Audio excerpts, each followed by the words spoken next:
नमस्कार, स्वागत है आपका हमारा मध्य प्रदेश बुलेटिन में। मैं हूं आपके साथ यशी शुक्ला। रुक करेंगे खबरों का, लेकिन इससे पहले नजर डालेंगे सुर्खियों पर। मध्य प्रदेश उपचुनाव से पहले सीएम शिवराज के आदिवासियों को सौगात। सीएम शिवराज ने कहा, वापस होंगी सीट।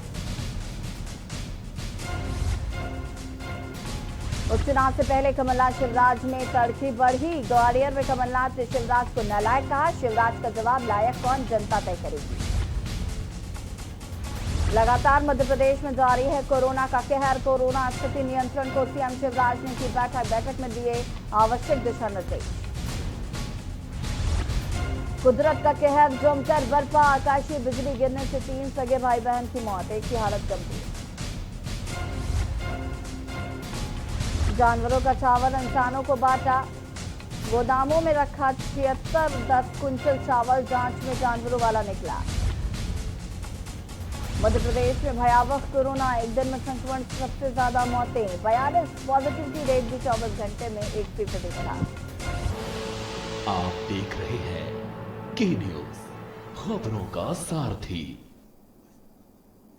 बुलेटिन की शुरुआत करेंगे बड़ी खबर से। मध्य प्रदेश में बरपा कुदरत का कहर। सीधी में आकाशीय बिजली गिरने से 3 लोगों की मौत हो गई। सगे भाई बहन की मौत हो गई और एक की हालत गंभीर है। रामपुर नाकिन थाना क्षेत्र के खड्डी क्षेत्र की ये घटना बताई जा रही। यहाँ पर कुदरत का कहर देखने को मिला। सगे भाई बहन की मौत हो गई आकाशीय बिजली गिरने से। रामपुर नाकिन थाना क्षेत्र के खड्डी क्षेत्र की घटना बताई जा रही है। मध्य प्रदेश में बरपा कुदरत का कहर। सीधी में आकाशीय बिजली गिरने से 3 लोगों की मौत, सगे भाई बहन की हुई मौत और एक की हालत गंभीर।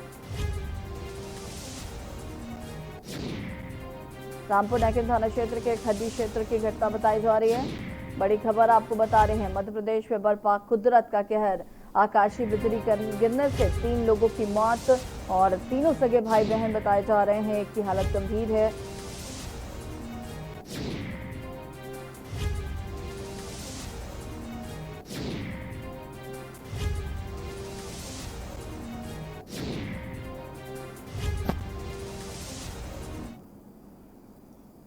मध्य प्रदेश में विधानसभा उपचुनाव में आदिवासी मतदाताओं की अहमियत को देखते हुए उन्हें साधने की कोशिश शुरू हो गई है।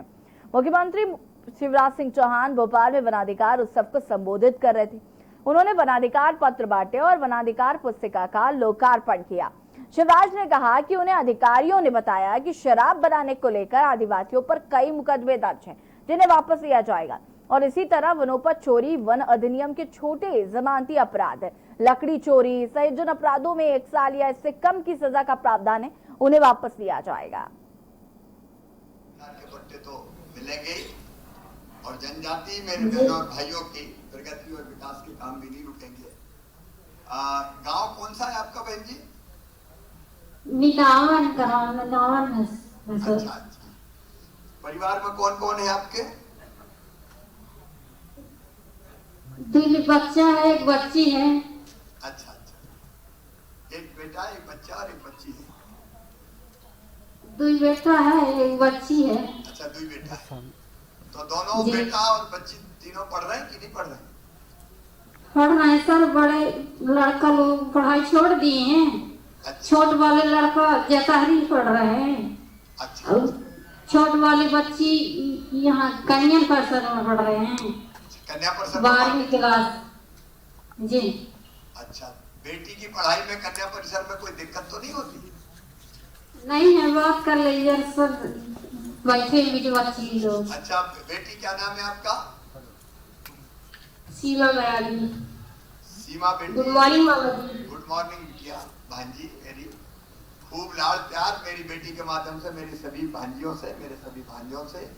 हमारे जो बेटे बेटी हैं, गरीब जनजाति बेटा बेटी, उनके लिए पढ़ाई के लिए छात्रावास, आश्रम शालाएं, बेटियों की पढ़ाई के लिए कन्या शिक्षा परिषद, एकलव्य विद्यालय, कई चीजें पूरे मध्य प्रदेश में हमने शुरू की, इसलिए कि अपने बेटा बेटी की वो कितनी तेज है बिटिया। इसलिए मेरी बिटिया तुमको बहुत शुभकामनाएं, बहुत बधाइयां। और माता पिता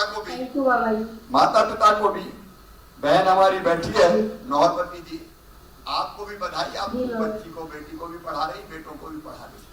अभी तक डर बना रहता था कि जमीन का पट्टा ही नहीं है वनाधिकार का, अब वनाधिकार पत्र मिल जाएगा तो वो जमीन आपकी हो गई और आपके जैसे बाकी बहनों और भाइयों की हो जाएगी जो मेरे सामने भी बैठे हैं और पूरे प्रदेश में मुझे देख रहे हैं और सुन रहे हैं।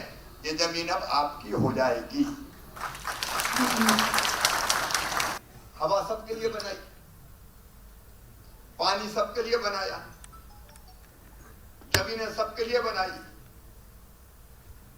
लेकिन कुछ बुद्धिमान और कुछ ताकतवर लोग उन्हें अपनी बुद्धि और अपनी ताकत के दम पे कब्जा कर लिया दुनिया के संसाधनों पे। और जो भोले वाले सीधे साधे लोग थे वो वंचित रह गए, वो जंगल में रह गए। सबके लिए भगवान ने बनाया तो सबका हक क्यों नहीं होना चाहिए? और उसके दो तरीके, एक तरीका जो पहले कभी कहता था जिनके पास है छीन लो उनसे, लेकिन वो तरीका सही नहीं था, वो तरीका असफल हुआ। दूसरा तरीका है कि जो समर्थ है उनसे टैक्स लो और जो गरीब है उनको सस्ती सुविधाएं बांट दो। ऐसे गरीब भाई बहनों को आपको कई योजनाएं शुरू की, 1 रुपया किलो गेहूं चावल नमक, पट्टे का अभियान, बच्चों की पढ़ाई लिखाई, शिक्षा का इंतजाम। हक तो उनका भी है और उनका हक है, इसलिए उनको सस्ता मिलेगा, सुविधाएं मिलेगी, कोई एहसान नहीं है। और मुख्यमंत्री के नाते आज भी मैं कहता हूं तो सबसे नीचे, सबसे पीछे, सबसे गरीब उसके लिए सबसे पहले है। निकाल के लिए सरकार, और ये हक है, हमारा अधिकार है। और ये मेरा संकल्प और प्रतिज्ञा है कि मैं दे के रहूंगा चाहे कुछ हो जाए। फिर से नए युग का प्रारंभ होगा, प्रगति और विकास की नई राह बनेगी। आत्मनिर्भर मध्य प्रदेश का रोड मैप बना के उसमें हमारे ये गरीब भाई बहन भी आत्मनिर्भर हो जाए, सम्मान की जिंदगी जिए, इसका प्रबंध किया जाएगा। आप सबको बहुत शुभकामनाएं, बधाई और मामा का प्रणाम। बहुत बहुत मुख्यमंत्री शिवराज सिंह चौहान ने उज्जैन से प्रधानमंत्री फसल बीमा योजना के तहत प्रदेश के 22 लाख किसानों को फसल बीमा क्लेम के 4,688 करोड़ रुपए ऑनलाइन ट्रांसफर किए और क्या कुछ कहा है ये आपको दिखाते हैं। मध्य प्रदेश सरकार के कर्मठ परिश्रमी और किसान कृषि मंत्री आदरणीय श्री कमल पटेल जी,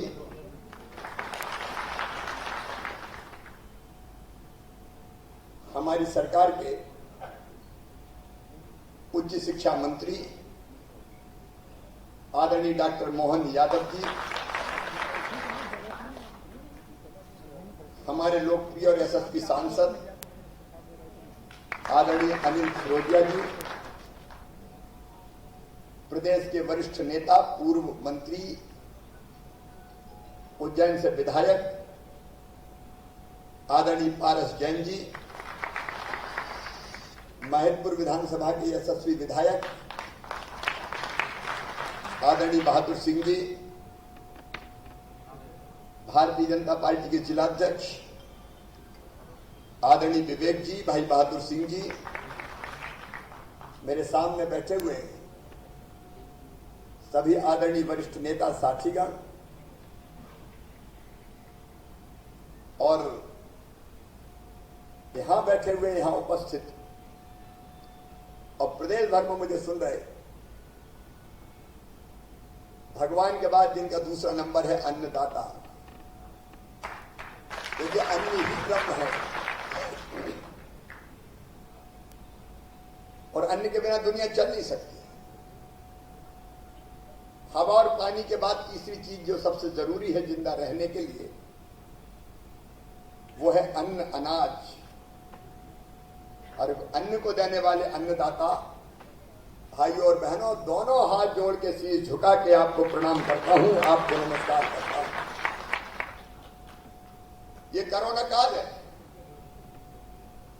इसलिए सोशल डिस्टेंसिंग बना के हाल में आपसे बात करनी पड़ रही है, और नहीं तो बड़ी महापंचायत होती, लाखों किसानों के साथ बैठते चर्चा करते, लेकिन कोरोना ने तरीके भी बदल दिए। आज सामने भले 200 किसान बैठे हों, लेकिन जैसा कमल जी बता रहे थे, प्रदेश में लाखों किसान आज सीधे जुड़ के इस कार्यक्रम को देख रहे हैं, इस कार्यक्रम को सुन रहे हैं। मैं ऐसे सभी किसान भाइयों को भी प्रणाम करता हूं, उनको भी नमस्कार करता हूं। बाबा महाकाल की नगरी में आ जाए, प्रदेश के किसानों को एक सौगात लेके, और साहिब जी महाकाल महाराज की इच्छा थी, भैया अपन तो चुनाव के परिणाम के बाद झोला टांग के निकल पड़े थे, क्या 5 साल लड़ाई भिड़ाई करना है, जहां अत्याचार अन्याय के भंडट जाओ। लेकिन मुझे एक आश्चर्य तब हुआ जब हार के भी, हार मतलब वोट तो ज्यादा मिले थे, सीट कम रह गई थी, लेकिन जब भी हम जाए वहां भीड़ इकट्ठी हो, तुम इनका बात क्या है, इतना लाड़ काय के लिए?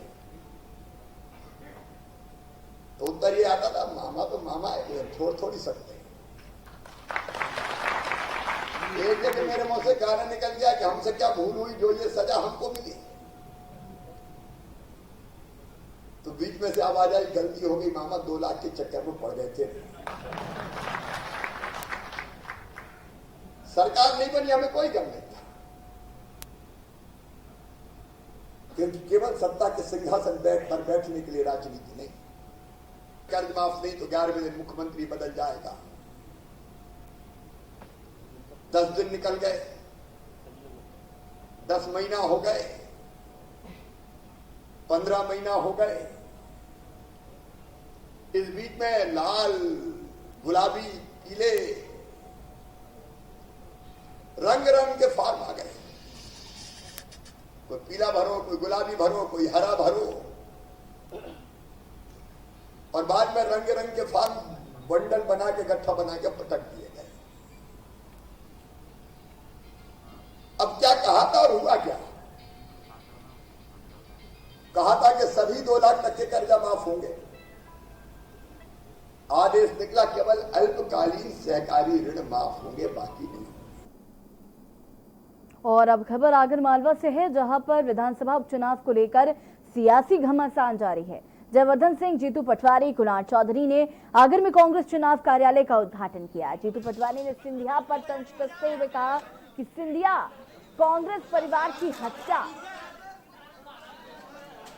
कर चुके हैं। जीतू पटवारी ने कहा कि चुनाव में जनता ऐसे लोगों को सबक सिखाएगी। अब बारात में भी चुनाव कार्यालय का उद्घाटन किया जाएगा। कानड़ में पहले ही कार्यालय का उद्घाटन किया जा चुका है।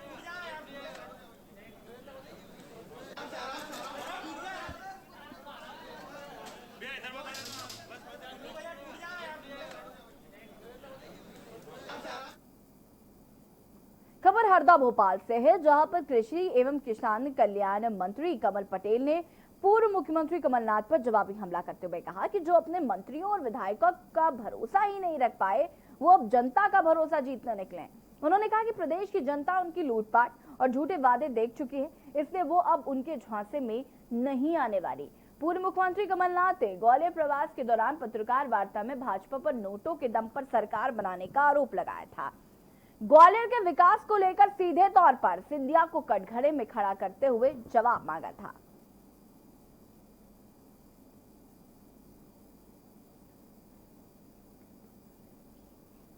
गड्ढे में थोड़ा गड्ढा था। मध्य प्रदेश के पूर्व मुख्यमंत्री। खबर सिलवासी से है, जहां पर 74 लाख के निर्माण कार्यों का सीएम ने शिलान्यास किया। मुख्यमंत्री शिवराज सिंह चौहान को प्रदेश के विकास के साथ साथ समाज के सभी लोगों की चिंता है। वे हमेशा लोगों की समस्याओं, कठिनाइयों को दूर करने के साथ ही लोगों के जीवन स्तर को बेहतर बनाने के लिए दिन रात काम कर रहे हैं। और ये बातें जनपद पंचायत परिसर में आयोजित कार्यक्रम में पूर्व मंत्री व विधायक रामपाल सिंह राजपूत ने कही। मुख्य अतिथि के द्वारा मां सरस्वती के चित्र की पूजा अर्चना की गई। यहाँ पर एक बालिका के द्वारा सरस्वती वंदना प्रस्तुत की गई। उन्होंने अफसरों को नसीहत देते हुए कहा कि केंद्र व प्रदेश सरकार की योजनाओं का लाभ पात्र हितग्राही तक पहुंचे, ये सुनिश्चित किया जाए। इस कार्य में कोताही न बरती जाए। भैया सामने यस, यहाँ देखो यस, दूर भी बैठे हुए। छत्तीसगढ़ में स्वास्थ्य मंत्री का पद प्रभुराम चौधरी के पास। आखिर क्यों प्रभुराम चौधरी को कांग्रेस से देना पड़ा था इस्तीफा? क्यों चौधरी को थामना पड़ा बीजेपी का दामन?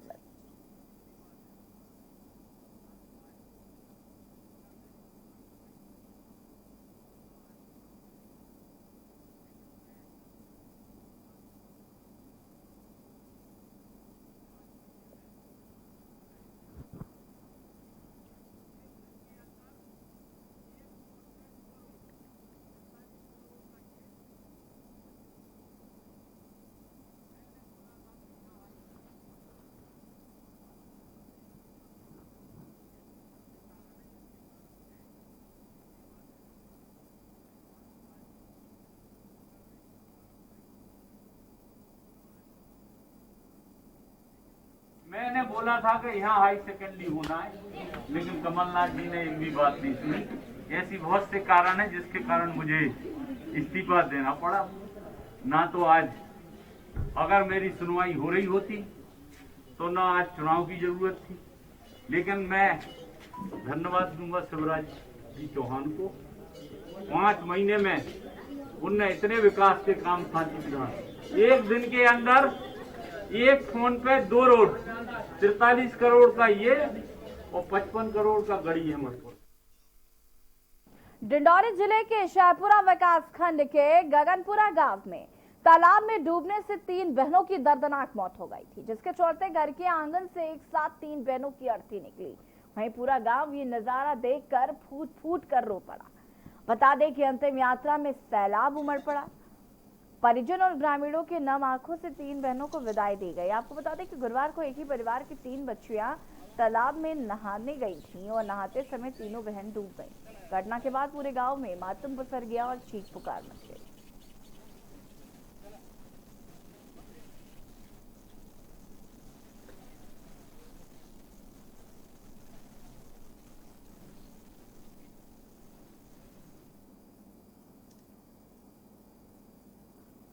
खबर अशोकनगर से है, जहां पर मध्य प्रदेश शासन के सहकारिता मंत्री अरविंद भदौरिया के समक्ष पूर्व विधायक जजपाल सिंह जज्जी द्वारा क्षेत्र में यूरिया की पर्याप्त मात्रा में आपूर्ति सुनिश्चित कराने की मांग रखी। शुक्रवार को स्थानीय कस्तूरी गार्डन में सहकारिता सम्मेलन के दौरान पधारे भदौरिया के समक्ष स्वागत भाषण के दौरान ये मांग रखी गई कि पूर्व विधायक ने मंत्री भदौरिया की जमकर तारीफ करते हुए उनके व्यक्तित्व से लोगों को परिचित कराया।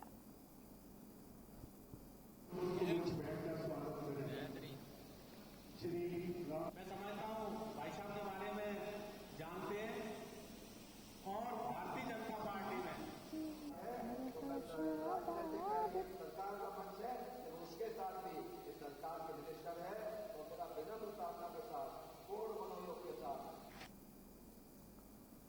रायसेन जिले में यूं तो कोरोना के संक्रमित मरीज 1000 के पार निकल गए हैं, लेकिन अब अधिक गंभीर मरीजों को रायसेन से बाहर रेफर नहीं किया जाएगा। लगभग 90 लाख रुपए की लागत से बने इस आईसीयू वार्ड में 8 वेंटिलेटर हैं और इस वार्ड को अंतरराष्ट्रीय मानकों के हिसाब से बनाया गया है। इसमें अगर मरीज छींक भी लेगा तो उसके कीटाणु बाहर नहीं निकलेंगे।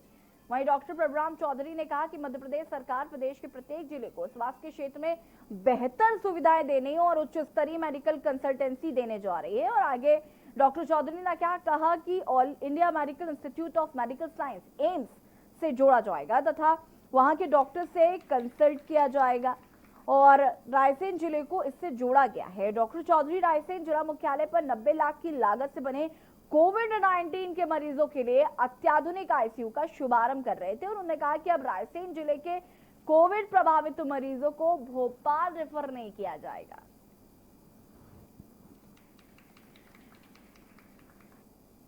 आईसीयू के बेड, वेंटिलेटर और ये हमारी पैथोलॉजी लैब, जहाँ फुल्ली ऑटोमेटिक मशीन को हम लोगों ने यहाँ इंस्टॉल किया है। 52 प्रकार के टेस्ट अब यहाँ किए जाएंगे, जैसे फीमेल हार्मोन, जो पहले टेस्ट वगैरह नहीं हो पाते थे, वो सारे टेस्ट अब यहाँ होंगे। छिंदवाड़ा में गत सितंबर अक्टूबर में अतिवृष्टि और बाढ़ से प्रभावित किसानों की मांगों को लेकर किसान मजदूर संघर्ष पथ यात्रा के संयोजक बंटी पटेल के नेतृत्व में रैली निकालकर सैकड़ों कांग्रेस नेता चौराई एसडीएम कार्यालय पहुंचकर ज्ञापन दिया, जहां पर बंटी पटेल ने एसडीएम को किसी काम का न बताकर चेहरे पर कालिक पोतकर जमकर प्रदर्शन किया।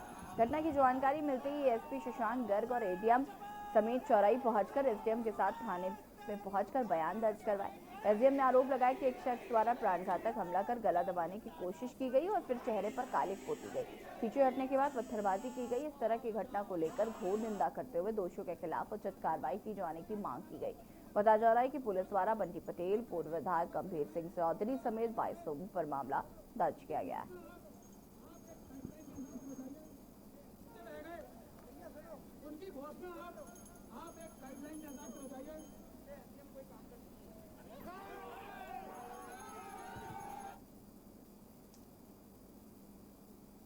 जनपद पंचायत ग्यारसपुर की ग्राम पंचायत बोरी रामपुर का पूरा मामला, जहां पर मजदूरों के खाते में कई सालों से रोजगार गारंटी के तहत भुगतान किया जा रहा है। मजदूर को मालूम ही नहीं कि जब मजदूरों को भनक लगी तो उनके जॉब कार्ड के द्वारा फर्जी मास्टर लगाकर राशन निकाले जा रही है, तब उनके पैरों के नीचे से जमीन खिसक गई। लगातार 5 वर्ष से मास्टर लगाए जा रहे हैं, किसी और के द्वारा राशन निकाले जा रही थी। 5 वर्ष से उन्हें रोजगार गारंटी में कोई काम नहीं किया। जब मीडिया कवरेज के लिए पहुंची तो मजदूरों ने बताया कि हमारे गांव में रोजगार गारंटी के तहत कोई भी काम नहीं दिया जा रहा है। जो ग्रामीणों ने शिकायत की, उसके बावजूद भी जनपद सीईओ आवेदन दिलवा रही है कि जांच की बात कह रहे हैं।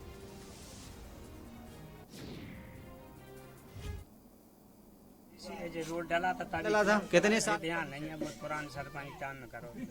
अच्छा जी, उनके में नहीं जा रही गणेश राम के में जी, और पहले किया होगा 5 साल से पहले जी अभी जी उन्होंने नहीं किया, लेकिन अब वो करेंगे। जी, उनका जॉब कार्ड भी इशू हो गया जी, और वो करेंगे। आपको हम आपसे निवेदन करेंगे कि उनसे आवेदन दिलवा दें, जो भी ऐसे अपने जॉब कार्डधारी हैं, जिनको काम भी नहीं किया, पैसा भी आ रहा है और निकल भी जा रहा है, उनको मालूम नहीं, तो उनसे आवेदन दिलवा दें तो उसकी हम प्रॉपर जाँच करा देंगे।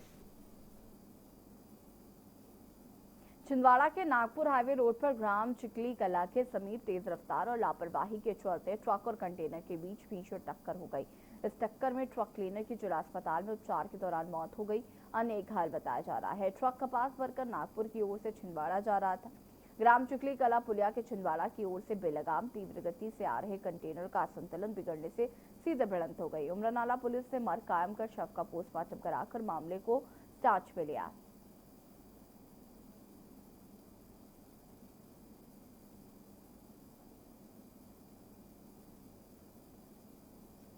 धर्म रक्षा सेना द्वारा चलाए जा रहे नशा मुक्ति अभियान के तहत ग्रामीणों को नशा के खिलाफ जागरूक करने का काम किया जा रहा है।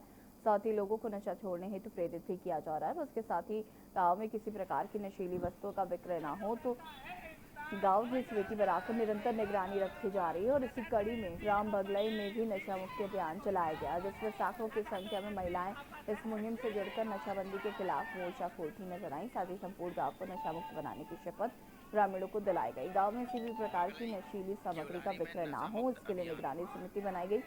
वह गांव की महिलाओं व पुरुषों के द्वारा बड़ी संख्या में बगलई ग्राम व केवलारी के लोगों द्वारा जागरूकता रैली निकालकर एसडीएम कार्यालय पहुंचकर राज्यपाल के नाम ज्ञापन सौंपा गया।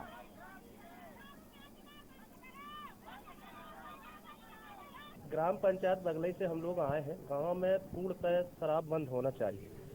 क्या है, इससे हमारे गांव का जो माहौल है बहुत बिगड़ चुका है। छोटे छोटे बच्चे दारू पी रहे हैं और अभी 5 साल तो बंद थी, मगर लॉकडाउन से थोड़े कुछ लोगों ने चालू कर दिए थे। हमारा प्रयास है कि फिर से पूर्णतः दारू, गांजा, सट्टा बंद होना चाहिए। यदि नहीं होती है तो कानून कार्रवाई हो, उग्र आंदोलन करेंगे। फिलहाल इस बुलेटिन में इतना ही। देखते रहिए के न्यूज़ इंडिया। नमस्कार।